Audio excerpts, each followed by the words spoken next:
The stars looked the same as they always did from the bridge of the New Sol station. Captain Juan sipped his coffee and watched the distant planets spin slowly in their orbits around Earth's sun. It was a quiet morning shift, the kind where nothing much happened except routine checks and supply runs. Then the screen started beeping. "Captain," called Mira from her communication station. "We're getting something strange." "Very strange." Juan put down his coffee and walked over. "What kind of strange?" "It's a transmission, but it's not coming from Earth or any of our colonies." Mira's fingers moved quickly over her controls. "The signal is using quantum patterns I've never seen before. It's almost like someone is trying to talk to us in math." Day, the station's language expert, hurried over from his desk. "Let me see that." He studied the patterns on the screen, his eyes growing wide. "This is incredible. Whoever sent this knows about quantum communication theory, but the way they're using it is completely different from our methods." The signal kept repeating the same pattern over and over. After an hour of work, Day managed to decode the first part. "I think it says greetings or hello in their language. They want to talk." Juan felt a chill run down his back. Everyone in the galaxy knew this day might come eventually. First contact with alien life. Send a response. Use the same quantum patterns they used, but keep it simple. Mira worked on the reply while Day helped translate. They sent back a basic greeting, along with simple math problems to show they understood the communication method. Within minutes, a new message arrived. This time it was longer and more complex. Day worked for hours to translate it, with help from the station's computer systems. Finally, he looked up with a shocked expression. "Captain, they say they are from something called the Galactic Council. They represent many different alien species. They want to meet with Earth's leaders to welcome us into their community." "Just Earth?" Juan asked. "What about the outer colonies?" "I mentioned that in our reply," Mira said. "I told them we would need to check with our other settlements first." The response came back quickly. This time, the aliens seemed confused. Their message was full of questions about what other settlements meant. They kept asking if humans had actually traveled to other planets. Day scratched his head. "They seem to think we're still stuck on just one world. When I told them we have people living on hundreds of planets, they asked if I made a translation mistake." "Hundreds?" Juan laughed. "Try telling them about the Outer Rim territories. We passed 1,000 inhabited worlds last year." When Day sent this information, the alien response took much longer to arrive. When it finally came, the message was shorter and seemed more formal. They wanted to send a diplomatic team to Earth immediately. Admiral Boram arrived on the station 3 days later. She was a small woman with gray hair and kind eyes, but everyone knew she was one of the smartest people in human space. She read through all the alien messages carefully. "Interesting," she said. "They keep calling us a young species and talking about helping us develop our civilization. It's like they think we just invented fire last week. Should we tell them how long we've actually been traveling in space?" Juan asked. "Not yet. Let them come here first. I want to see what they think of our primitive world." Boram smiled in a way that made Juan slightly nervous. The aliens sent another message saying their diplomatic ship would arrive in 1 week. They asked for permission to land at Earth's main government center and requested that all of Earth's leaders be present for the meeting. Boram sent back a polite reply, saying they were welcome to land at the Pacific spaceport. She also mentioned that it might take a while to contact all the human leaders, since they were scattered across so many different star systems. The alien response was immediate and full of confusion. They asked again if the translation was correct. Did humans really claim to have leaders on other stars? "They don't believe us," Mira said. "They think we're making it up." "Let them think that," Boram replied. "Sometimes it's better to let people discover the truth slowly." The week passed quickly. Earth's defense ships moved into position around the planet, but stayed far enough away to avoid being seen easily. Boram wanted the aliens to think Earth had normal defenses for a single-world species. When the alien ship finally arrived, it was smaller than anyone expected. About the size of a human transport vessel, with strange curves and glowing parts that pulsed with blue light. It landed gracefully at the Pacific spaceport where a crowd of reporters and diplomats waited. The aliens who came out of the ship were tall and thin, with pale blue skin and large black eyes. They moved carefully as if they weren't used to Earth's gravity. Their leader introduced himself as Ambassador Kriegtal of the Vorthak people. "We are honored to make contact with your species," Kriegtal said through a translation device. This is a great day for Earth. Soon you will join the community of galactic civilizations. Boram stepped forward to greet them. Welcome to Earth, Ambassador. We're happy to meet you too. We understand your people have only recently developed space travel, Kriegtal continued. Do not worry. Many species struggle with the challenges of leaving their home world. We will help you learn. Boram's smile didn't change, but Juan noticed her eyes got a little brighter. That's very kind. We appreciate any help you can offer. The aliens spent the next hour explaining how the Galactic Council worked. They talked about trade agreements, technology sharing, and the rules that all member species had to follow. They seemed very proud of their advanced civilization and kept mentioning how old and wise their people were. The Vorthak have been traveling between stars for over 8,000 years, Kriegtal said. We have learned much about how to build a peaceful society across many worlds. That's impressive, Boram replied. How many worlds do your people live on now? We have established colonies on 12 planets and we maintain research stations on 30 more. It is quite an achievement for any species. Juan had to bite his lip to keep from laughing. 12 planets. The human colony on New Angeles alone had more people than the entire Vorthak civilization. We would like to conduct a census of your population, said another alien, who introduced himself as Science Director Thexra. This will help us determine how much assistance your species will need. Of course, Boram said. Though it might take some time. We'll need to contact all our settlements. Settlements? Thexra looked confused. You mean the different cities on Earth? Well, some of them are on Earth, but most of our people live in other star systems now. The aliens looked at each other with obvious confusion. Kriegtal's translation device made several clicking sounds before he spoke again. Forgive me, Admiral. Our translation systems must be malfunctioning. It sounded like you said your people live on other stars. That's right, Boram said calmly. The last census counted 847 inhabited systems under human administration, though that number changes pretty regularly as we establish new colonies. The silence that followed was so complete that Juan could hear the wind blowing across the spaceport. The alien stared at Boram as if she had just claimed to be made of pure energy.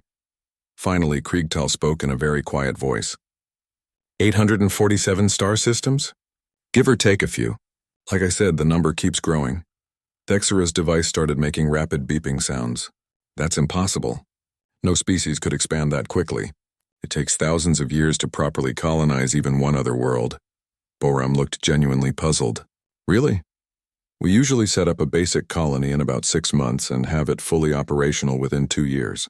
Longer if it's a difficult environment, of course. The aliens began talking rapidly among themselves in their own language. Their translation devices weren't working, but their body language made it clear they were very upset about something. Perhaps, Kriegtal said slowly, we could visit some of these other settlements you mentioned. To better understand your civilization? Sure, Boram replied, though it might be easier if you stayed here for a few days first. Let me show you around Earth and then we can talk about trips to the outer colonies. As the aliens were led away to their guest quarters, Juan walked beside Boram. Admiral, you're really enjoying this, aren't you? Boram's smile was wide enough to light up the spaceport. Captain, these poor beings think they're the advanced civilization here. Wait until they see what we've really built out there among the stars. Should we tell them the truth? Oh, we will. But slowly, very slowly. I have a feeling this is going to be more interesting than any of us expected. The morning sun shone through the windows of the guest building where the Vorthak delegation was staying. Ambassador Kriegtal looked out at the city of New Pacific, trying to understand what he was seeing. The buildings seemed to grow out of the ground like trees, with walls that curved and flowed instead of standing straight. Gardens covered every surface, and the air was cleaner than anything he had experienced on other worlds. This is not what we expected, Science Director Thexra said quietly. Their cities look more advanced than ours. Impossible, Kriegtal replied. They are a young species. They must have copied designs from some other civilization. A soft knock came at the door. Come in, Kriegtal called. A young human woman entered carrying a tray of food and drinks. Good morning. I'm Subin, your engineering guide for today. Admiral Boram asked me to show you some of our industrial facilities. The aliens followed Subin through the city streets. Everywhere they looked, they saw technology that didn't make sense. Cars that floated silently above the roads, buildings that seemed to repair themselves, people carrying devices that projected images into the air. How long has your species had this technology? Thexra asked. Subin thought for a moment. Most of this stuff is pretty new. Maybe 50 years old? We keep improving things. 50 years. Kriegtal was shocked. It took our civilization 200 years to develop hovering vehicles. Really? Huh, we probably had some advantages. We've been trading ideas with our other colonies for a long time. They reached the industrial district, where massive factories stretched as far as the eye could see. But these weren't the dirty, noisy factories the aliens expected. The buildings were covered in plants, and the air around them was completely clean. These are our shipyards, Subin explained, leading them to an observation platform. We build most of our interstellar vessels here. The aliens looked down at the construction floor and felt their hearts stop. Dozens of enormous ships were being built, each one larger than the biggest vessels in the Galactic Council fleet. Workers moved around them like tiny ants, but everything seemed to be running smoothly and quietly. Those ships, Thexra whispered. How big are they? The cruisers are about 2 kilometers long. The heavy transports are bigger, maybe 4 kilometers. We're working on a new design that's supposed to be 6 kilometers, but it's still in testing. Kriegtal gripped the platform railing so hard his knuckles turned white. Your largest ships are bigger than our space stations. Well, they need to be big to carry all the colonists and supplies. When you're setting up a new world, you want to bring everything you might need. A loud rumble came from overhead. The aliens looked up to see a massive ship rising slowly from one of the construction bays. It was silver and blue with smooth curves that made it look almost alive. As they watched, it picked up speed and disappeared into the sky. Where is it going? Thexra asked. Probably to the Centauri system, Subin said casually. We're expanding the colonies there. Need more transport capacity. Centauri? That's over 4 light years away. Yeah, it's one of our closer settlements. Takes about 3 weeks to get there with our current drives. The aliens stared at her in complete silence. 3 weeks to travel 4 light years. Their fastest ships took 6 months to cover the same distance. After the shipyard tour, they were taken to meet Dr. June at the Biological Research Institute. The building was a marvel of living architecture, with walls made from specially grown plants and labs that seemed to be part of the natural environment. Welcome. Dr. June greeted them with a warm smile. I heard you wanted to learn about our terraforming projects. Terraforming? Kriegtal asked weakly. Changing planets to make them suitable for life. We've been doing it for thousands of years now. Started when we first left Earth and found worlds that were almost perfect, but needed a few adjustments. Dr. June led them through labs where plants grew in impossible colors and shapes. These are some of our latest developments, he explained. This blue grass can survive in almost any atmosphere, and these trees actually help stabilize weather patterns. How many worlds have you changed? Thexra asked. Oh, hundreds, maybe more.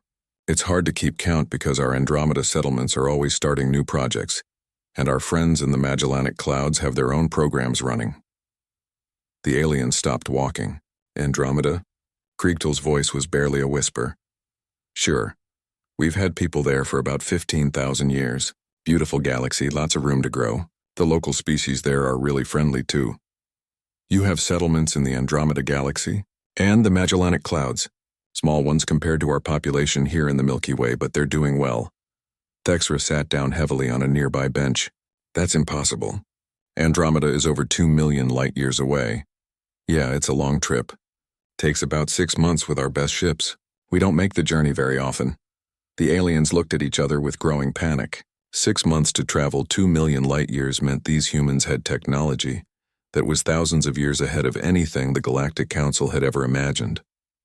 That evening, they met with Nari, a cultural expert who was supposed to tell them about human history. She brought them to a quiet room filled with books and displays showing pictures from Earth's past. We're very proud of our heritage, Nari said. Humans have been exploring space for over 50,000 years now.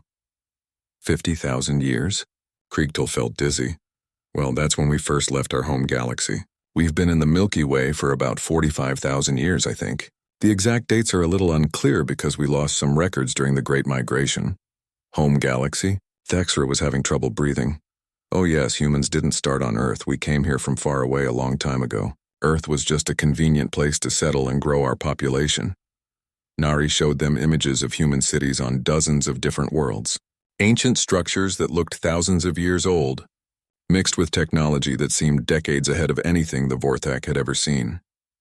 "This is a colony we established 30,000 years ago," she said, pointing to a picture of a beautiful city built into the side of a mountain. "And this one is only 5,000 years old, but it's one of our biggest manufacturing centers now." The aliens stared at the images in growing horror. These weren't the primitive settlements of a young species. These were the works of a civilization so old and advanced that it made the Galactic Council look like children playing with toys. "I don't understand," Kriegtal said finally. "If your people are so old and advanced, why didn't you contact the Galactic Council before now?" Nari looked surprised. "We've known about most of your species for thousands of years. We just didn't want to interfere. Young civilizations need time to develop on their own." "Young civilizations? Well, yes. The Vorthak have only been in space for 8,000 years, right? That's very impressive for such a new species. Most races take much longer to reach that stage." The room fell silent. The aliens realized that from the human perspective they were the primitive ones. The Galactic Council, which they had thought was the height of civilization, was just a group of children stumbling around in a universe dominated by beings so advanced they were practically invisible. Dr. Wanho, an archaeologist, arrived to give them a final presentation about human history. He was an older man with gentle eyes and a quiet voice. "We found evidence of human presence on over 1,000 worlds in this galaxy," he said, showing them pictures of ancient ruins and artifacts. Some of these sites are 20,000 years old or more. He showed them a picture of carved stones covered in strange symbols. "These ruins are on a world called Vorthak Prime. Ring any bells?" Thexra leaned forward to look more closely. That's our homeworld. But those carvings are in the old language that died out centuries ago. Actually, they're about 30,000 years old. Humans lived on your world long before your species evolved intelligence. We left when we saw your ancestors beginning to develop tools. Didn't want to interfere with your natural growth." The aliens sat in complete silence, staring at proof that humans had been on their homeworld since before their civilization existed. Everything they thought they knew about the galaxy was wrong. Everything they believed about their place in the universe was an illusion. "Why?" Kriegtal asked in a voice full of pain. "Why didn't you tell us? Why did you let us think we were important?" Nari reached over and patted his arm gently. "You are important. Every species is important. We've just learned to be patient. Good things take time to grow. But you could have taught us so much. You could have helped us avoid so many mistakes." "Some mistakes have to be made," Dr. Wanho said softly. "It's the only way to really learn. We made our share of mistakes too, long ago. Terrible ones. That's why we're careful now." As the aliens returned to their quarters that night, they walked in silence through the beautiful streets of New Pacific. Around them, humans went about their daily lives completely unaware that their simple presence had just destroyed everything their visitors believed about reality. "What do we tell the council?" Thexera whispered. Kriegtal looked up at the stars, which suddenly seemed much more mysterious and frightening than they had that morning. "I don't know," he replied. "I honestly don't know." The emergency session of the Galactic Council had been called for the first time in over 200 years. Representatives from 47 different species sat in the great chamber on Nexus Station, their voices creating a buzz of worry and confusion that filled the massive room. Ambassador Kriegtal stood at the center podium, still looking pale and shaken from his visit to Earth. Beside him, Science Director Thexra held a datapad with trembling hands. The information they were about to share would change everything the galaxy thought it knew about itself. "Honored delegates," Kriegtal began, his voice barely steady. "What we discovered on Earth goes far beyond a simple first contact situation. The humans are not what we expected. They are not what any of us could have imagined." A representative from the Kalari spoke up, her blue skin shimmering under the chamber lights. "Ambassador, your initial reports were confusing. Please explain clearly what you found." Kriegtal looked around the chamber at all the faces watching him. Some curious, some worried, some already suspicious that something was terribly wrong. The humans claimed to control 847 star systems. At first, we thought this was a translation error or primitive boasting. We were wrong. The chamber erupted in voices. Representatives arguing that such expansion was impossible for a young species, others demanding proof of these claims. The council speaker, an ancient being from the unified worlds, called for silence. "Continue, Ambassador. We have verified their claims." The humans have indeed colonized hundreds of star systems. Their technology is thousands of years ahead of ours. Their ships can travel distances in weeks that take our vessels months or years to cover. A delegate from the hegemony of Crix stood up, his reptilian features twisted in disbelief. This is impossible. No species develops that quickly. There must be some mistake. That's when Intelligence Officer Tae Young stepped forward. He was a quiet human who had been invited to observe the session. Until this moment, most of the delegates had barely noticed him. There is no mistake, Tae Young said calmly. We have been in this galaxy for over 40,000 years. We have been watching all of your civilizations develop during that entire time. The silence that followed was complete and terrifying. 47 species representing billions of beings across the galaxy sat frozen as the implication sank in. Watching us? The council speaker whispered. We prefer to call it gardening, Tae Young replied. We have been careful guardians, helping when necessary, but mostly staying hidden so you could develop naturally. A delegate from the military alliance jumped to his feet. Hidden? What do you mean hidden? Tae Young activated a holographic display that showed a map of the galaxy. Thousands of small lights appeared scattered across every arm of the spiral, far more than the known colonies of any council species. These lights represent human settlements and monitoring stations. We have been present in every major star system for millennia. Most of your species have legends about mysterious helpers or invisible guardians. Those stories are about us. The chamber exploded into chaos. Representatives shouting, some in fear, others in anger, many just in confusion. The idea that they had been watched and guided throughout their entire history was too much for most minds to process. Ambassador In-Soo, another human who had been waiting quietly in the gallery, walked down to join Tae Young at the podium. She was an older woman with kind eyes, but when she spoke, her voice carried the weight of ages. We understand your shock, she said, and somehow her calm tone cut through all the noise. We felt the same way once long ago when we discovered we were not alone in our original galaxy. Original galaxy? The council speaker leaned forward. What do you mean? Humans did not evolve in the Milky Way. We came here as refugees from a galaxy we accidentally destroyed through our own ignorance and recklessness. We have spent the last 45,000 years making sure no other species makes the same mistakes we did. The chamber fell silent again. But this time the silence was different. It was the silence of beings trying to understand something too large and terrible to fully grasp. Fleet Commander Hyun-Soo entered the chamber, wearing the simple gray uniform of the human space forces. He walked with the easy confidence of someone who had seen more battles than anyone in the room could. Imagine, your military leaders have been asking about human defensive capabilities, he said without introduction. The truth is, what you call Earth's defense fleet could defeat the combined military forces of every species in this chamber without significant losses. A delegate from the war clans leaped to his feet, his fur bristling with anger. That's impossible. Our fleet has over 10,000 warships, and we have over 50,000 scattered across this galaxy and beyond. Each of our vessels is more advanced than your best technology, by several thousand years of development. Hyun-Soo activated another display showing human ships moving through space. They were beautiful and terrifying at the same time, flowing through the vacuum like living things, bending space around them in ways that made the watching aliens feel dizzy.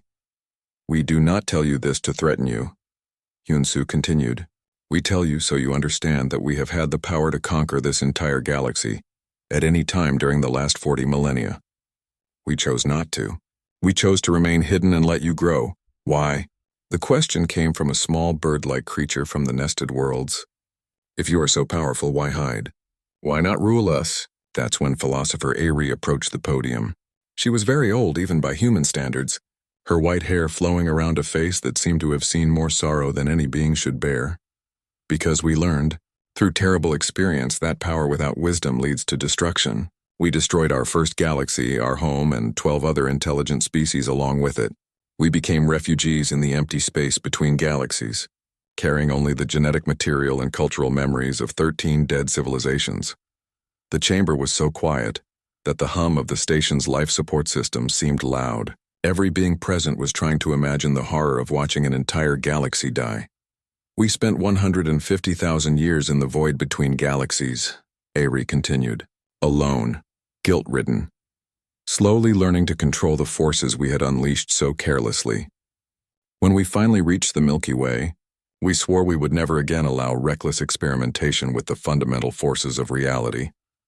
The dangerous research your species sometimes pursue, Insu added, experiments with dark matter, attempts to manipulate space-time, projects that could destabilize stars or tear holes in reality itself, we quietly redirect those efforts or provide safer alternatives through anonymous tips and mysterious accidents. A delegate from the Science Consortium spoke up, his voice shaking. The Kepler incident 3 years ago, when our dark matter research station exploded for no apparent reason. The explosion was carefully controlled, Tae-young confirmed. Your experiments were on the verge of creating a cascade effect that would have consumed your entire solar system. We made it look like an accident to prevent panic, but we also ensured that your researchers would conclude that line of research was too dangerous to continue. How many times? The council speaker asked. How many times have you interfered in our development? 17 major interventions to prevent galactic catastrophes, Ari replied. Hundreds of minor adjustments to guide research away from dangerous paths. Thousands of small acts of help during natural disasters, wars, and other crises. The delegates looked around at each other, suddenly seeing their entire history in a new light. Every lucky break, every mysterious solution to impossible problems. Every time their civilization had narrowly avoided disaster, it had all been the work of invisible human guardians. You have been treating us like children, said a representative from the elder races, her voice bitter with wounded pride. No, Insu replied gently. We have been treating you like the precious, growing civilizations you are. Children need protection while they learn, but they also need freedom to make their own choices and their own mistakes, as long as those mistakes won't kill them. What about now? Asked the council speaker. Now that we know the truth, what happens next? Hyunsu looked around the chamber at all the alien faces. That depends on you. We can continue as we have, remaining mostly hidden while you develop at your own pace. Or we can begin a new kind of relationship, working together openly while still maintaining the safety protocols that protect the galaxy. And if we choose to fight you? The question came from the military alliance delegate, though his voice lacked conviction. We would defend ourselves, Hyunsu replied sadly, but we would do so with minimal harm to your people. We have no desire for conquest or revenge. We only want to ensure that the galaxy remains stable and safe for all life. Ari stepped forward one final time. We know this is overwhelming. We know it changes everything you believed about your place in the universe. Take time to think. Discuss it among your people. We have waited 45,000 years already. We can wait a little longer for you to decide how you want to move forward. As the human delegates left the chamber, the alien representatives sat in stunned silence. Everything they thought they knew about the galaxy, about their own histories, about their importance in the universe, had been turned upside down in the space of a few hours. They were not the advanced. The private meeting room on Nexus Station was much smaller than the main council chamber, but somehow it felt more important. Only 12 representatives sat around the oval table, leaders from the most influential species in the Galactic Council. They had requested this meeting with the humans to learn the full truth about what had happened to their original galaxy. Historian Kang Min sat across from them, an old man with deep lines around his eyes that spoke of carrying heavy memories for a very long time. Beside him, Chief Counselor So Young waited patiently, her hands folded in her lap. Both humans looked tired in a way that went far beyond physical exhaustion. We want to understand, said Council Speaker Vaxri, his ancient voice barely above a whisper. What exactly happened to your home galaxy? How does an entire galaxy die? Kang Min was quiet for a long moment, staring at the table surface as if seeing images from the distant past.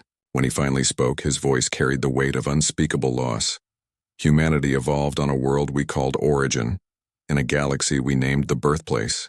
We shared that galaxy with 12 other intelligent species. The ethereals, who lived in gas-giant atmospheres and spoke in colors. The builders, who created living cities from crystal and song. The dancers, who existed partially in normal space and partially in dimensions we couldn't even see. He paused, and several of the alien delegates leaned forward, fascinated despite their fear. We were not the most advanced species in our galaxy. That honor belonged to the Shapers, beings of pure energy who had evolved beyond physical form millions of years before humans even developed agriculture. But we were curious. Perhaps too curious. What did you discover? Asked the Kalari representative. Dark matter, So Young answered. We learned how to manipulate it directly, how to use it as a source of unlimited energy. At first, it seemed like the solution to every problem our species faced. Unlimited power, unlimited possibilities. But dark matter is dangerous, said a delegate from the Science Consortium. Our researchers have concluded that large-scale manipulation could destabilize local spacetime. Your researchers were guided to that conclusion, Kangmin replied sadly. By us. Because we learned too late what happens when you manipulate dark matter without understanding the true nature of reality. He activated a holographic display that showed a galaxy slowly rotating in space. It was beautiful, full of bright stars and colorful nebulae, clearly alive with countless worlds. This was the birthplace, he said, home to 13 civilizations, millions of worlds, trillions of beings. We thought we were building a paradise. The image changed, showing human cities that floated in space, connected by streams of dark energy that flowed like rivers between the stars. Other images showed the various alien species of their home galaxy, each unique and magnificent in their own way. Our dark matter manipulation allowed us to travel instantly between any 2 points in the galaxy. We could terraform worlds in days instead of centuries. We could create energy from nothing, build materials that were stronger than neutronium, even manipulate time on a local scale. It sounds incredible, whispered the representative from the unified worlds. It was incredible, and it was the beginning of our doom. The holographic galaxy began to change. Dark spots appeared scattered throughout the spiral arms, growing slowly larger and connecting to each other like some terrible infection. We didn't understand that dark matter exists in balance with normal matter and energy, So Young explained. When we extracted massive amounts of dark matter from the galactic structure to power our civilization, we created instabilities that we couldn't see or detect. The first sign of trouble came from the Shapers, Kangmin continued. They were beings of pure energy, existing in the spaces between atoms. They began sending us warnings that reality itself was becoming unstable in certain regions of the galaxy. The hologram showed the dark spots growing larger, connecting into vast networks of nothingness that spread like cracks through glass. We thought we could fix it. We thought our technology was advanced enough to reverse the damage. Instead, every attempt to repair the instabilities made them worse. Captain Dong-hyun entered the room quietly and took a seat near the wall. He was younger than the other humans present, but his eyes held the same deep sadness that seemed to mark all of his species. I monitor the deep space regions now, he said, looking for signs that the same kind of instability might be beginning somewhere else. It's my job to make sure no other species accidentally starts the process that killed our home. What happened next? Asked the council speaker, though his voice suggested he didn't really want to know. Cascade failure, Kangmin replied. Once the instabilities reached critical mass, they began feeding on each other, growing exponentially. Dark matter doesn't just disappear when you remove it from the universal structure. It has to go somewhere. In our case, it created tears in spacetime itself. The holographic galaxy began to collapse in on itself, the dark regions expanding until they swallowed entire spiral arms. The watching aliens gasped as they saw billions of stars simply vanish into nothingness. The Shapers died first, So Young said quietly. They existed in the spaces we were destroying, so when spacetime became unstable, they couldn't survive. Next were the dancers who depended on dimensional stability for their existence. How long did it take? Asked the representative from the nested worlds, her small voice barely audible. 18 months, Kangmin replied. From the first cascade failure to the complete collapse of the galaxy. 18 months to undo 4 billion years of evolution and civilization. The hologram showed the final stages of the collapse. The galaxy's remaining matter being drawn into massive black holes that formed where the space-time tears had grown too large to sustain. Within minutes of galactic time, an entire galaxy full of life had been reduced to a few scattered black holes floating in empty space. We saved what we could, So Young continued. Genetic samples from every species, cultural records, art, music, literature, scientific knowledge. 23 massive generation ships escaped before the final collapse, carrying about 3 million humans and the preserved essence of 12 dead civilizations. Medical Chief Yu Jin entered the room carrying a small case. She was a middle-aged woman with gentle hands and eyes that seemed to see through to people's souls. "This is part of the genetic archive," she said, opening the case to reveal thousands of tiny storage devices. "Every human carries the DNA sequences of our lost companions. We have been slowly reintroducing their genetic patterns into compatible species throughout this galaxy, hoping that someday they might evolve again into the beings they once were." The alien stared at the case with a mixture of awe and horror. The idea that they might be carrying the genetic legacy of beings who had died before their own civilizations existed was overwhelming. "Is that why you've been guiding our development?" asked the Kalari representative. "To recreate your lost companions?" "Partly," Eugen admitted, "but mostly to prevent you from making the same mistakes we did. We've learned to recognize the signs of dangerous research. When we see a species beginning to experiment with forces that could destabilize reality, we intervene. The Vorthak dark matter research project that was mysteriously cancelled 5 years ago," said Thexra, who had been quietly listening to the entire story. "We provided your scientists with evidence that the project would be too expensive and technically difficult," Eugen confirmed. "It wasn't true, but it was easier than explaining that your research would have torn a hole in space-time that would have consumed your solar system. How many times have you saved us without our knowledge?" asked the council speaker. Captain Dong Hyun consulted a datapad. "In the last 1,000 years? The Galactic Council species have unknowingly approached dangerous research thresholds 47 times.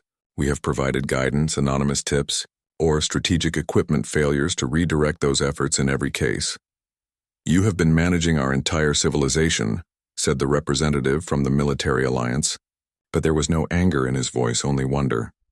"We have been trying to keep you alive," Kang Min replied. "We failed our galaxy companions once. We will not fail you." So Young stood and walked to the window that looked out at the stars. "Every human carries this burden. Every child born in our civilization learns this story as soon as they are old enough to understand. We are the species that killed a galaxy. We are the gardeners trying to grow a new one in its place. The weight of that knowledge," said the council speaker softly. "How do you bear it?" "Together," So Young replied. "And with hope. Hope that the species we guide and protect will grow into something beautiful and wise. Hope that the civilizations we save will eventually become the guardians of others. Hope that someday the galaxy will be full of beings who are wise enough to avoid the mistakes we made." The room fell silent as the alien delegates absorbed the magnitude of what they had learned. The humans who had been secretly protecting them for millennia were not conquerors or masters, but refugees, carrying the unbearable guilt of cosmic genocide. "What do you need from us?" asked the council speaker finally. "Time," Kang Min replied.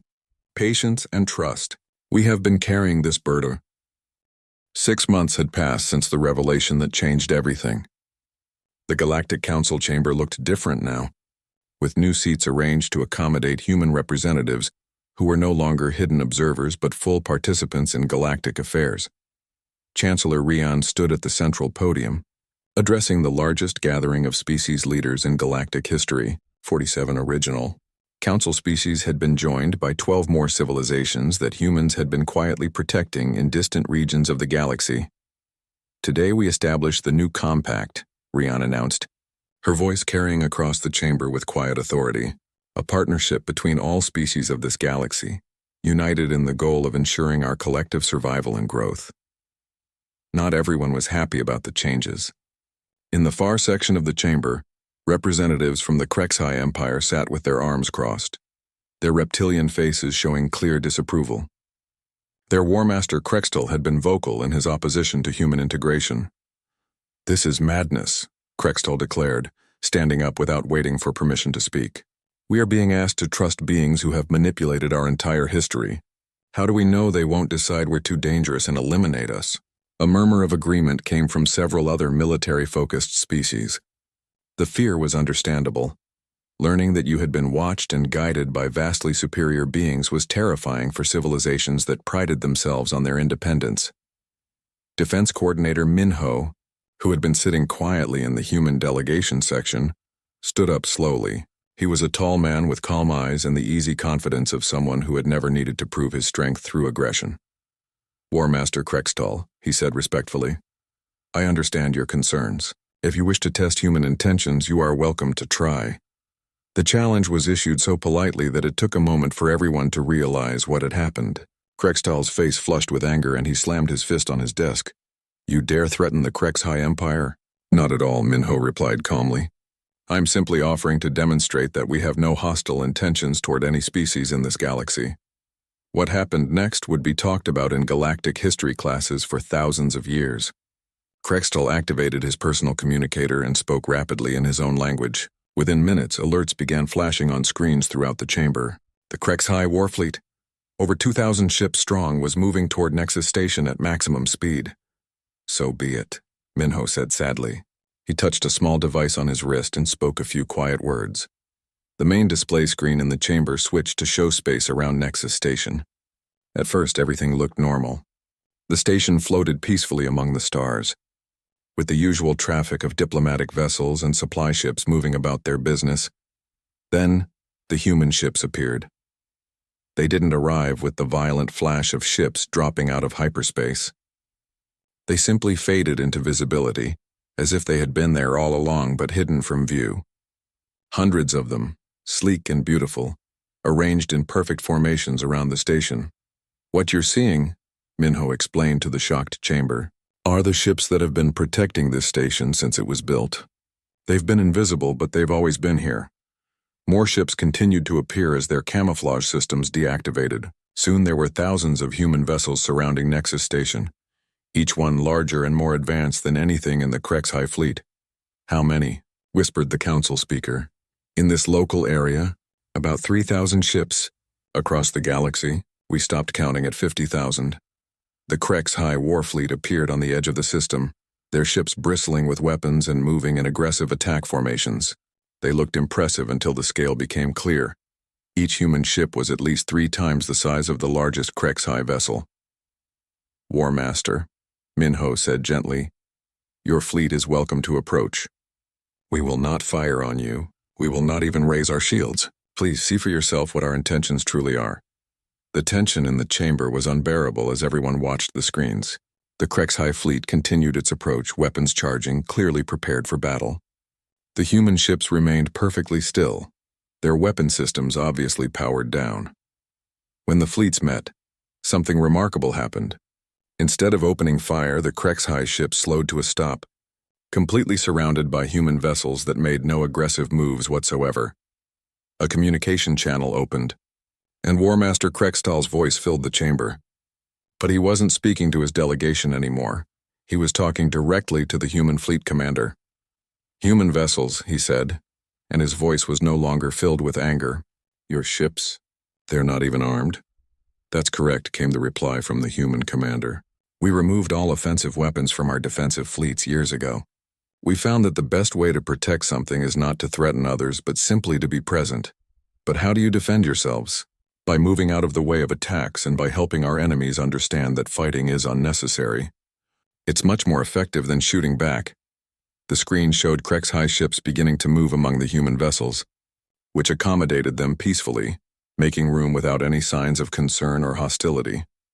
Minho looked directly at Krextal in the chamber. War Master, if we had wanted to eliminate your species, we could have done it at any time during the past 20,000 years. The fact that you exist, that your civilization has grown and prospered, is proof of our intentions. Krextal sat down heavily, his anger replaced by confusion and grudging respect. But why? Why protect us if we offer you nothing but suspicion and hostility? Progressive Ambassador Jenny stood up from her seat in the human section. She was a woman in her 50s with kind eyes and the patient manner of someone who had spent decades in diplomatic service. Because every species has value, she said simply. Every civilization brings something unique to the galaxy. The HFY military discipline and honor codes have inspired improvements in peacekeeping throughout dozens of star systems. Your species may not realize it, but you've been teachers as well as students. Teachers, the way your people care for their young, the loyalty you show to your allies, your willingness to sacrifice for the greater good of your empire. These are qualities we've helped other species develop by sharing stories of HFY. Heroism, the chamber buzzed with conversations as species representatives realized that the exchange of ideas and values had been flowing in all directions, not just from humans to everyone else. Chancellor Rion called for order and outlined the structure of the new compact.